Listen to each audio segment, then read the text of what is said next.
মেয়েটাকে দোষ দেয় না, আর সেই নির্দোষ মানুষটা কাদামাকে আর একরাশ অপমান পিতৃ নিয়ে কোথায় মাথা গুজবে পথ খুঁজে পায় না। আমার হয়েছে সেই অবস্থা।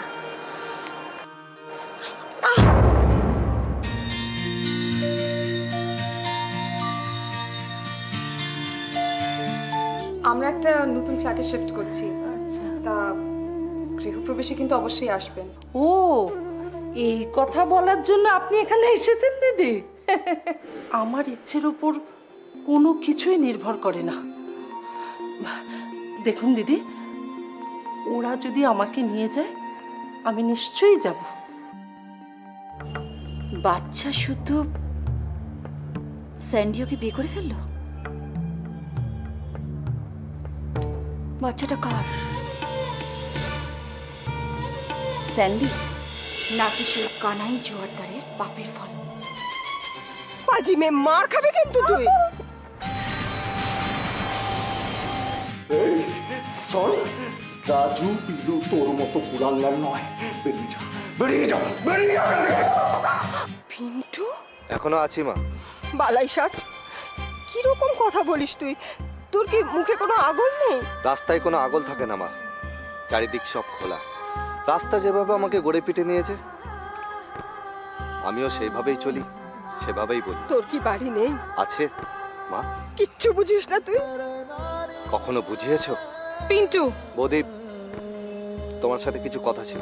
ঠিক আছে, আমি চলে যাচ্ছি। মিনু এসেছিল একা একা। একা একা না, ও বললো কেউ জানে না, সঙ্গে ওর বর এসেছিল। হোয়াট? হ্যাঁ, ওর বর স্যান্ডি। দিন কতক আগে ওরা বিয়ে করেছে।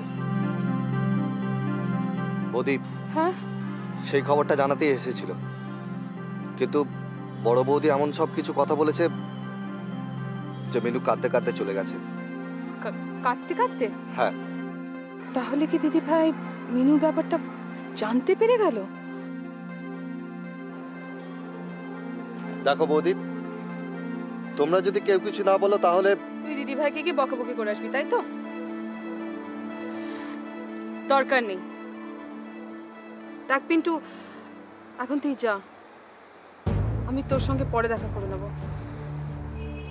তানিয়ার শাশুড়িকে আমার খুব পছন্দ হয়েছে। আরে হ্যাঁ হ্যাঁ, সেটা বলতে হবে নাকি, আমরা নিয়ে যাবো তোমাকে। বড় ভালো মানুষ। হ্যাঁ, হৃদয়নগর কলোনির দত্ত ফ্যামিলিকে সবাই খুব ভালোবাসে। হ্যাঁ, ওরা দত্ত? হ্যাঁ, ওরা দত্ত। তার মানে ওরা কায়েত? হ্যাঁ, তাতে কি হয়েছে?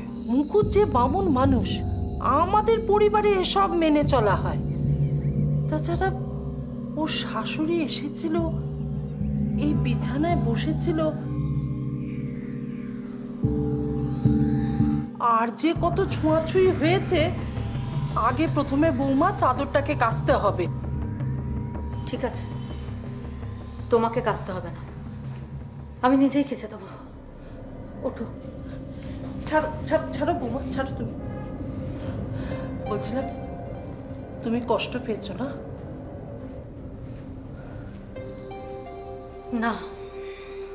পেয়েছো বৌমা। আসলে তানিয়ার শাশুড়ি চাদরে বসেছে, কাচতে হবে, এই কষ্ট তুমি কোনোদিনও ভুলতে না।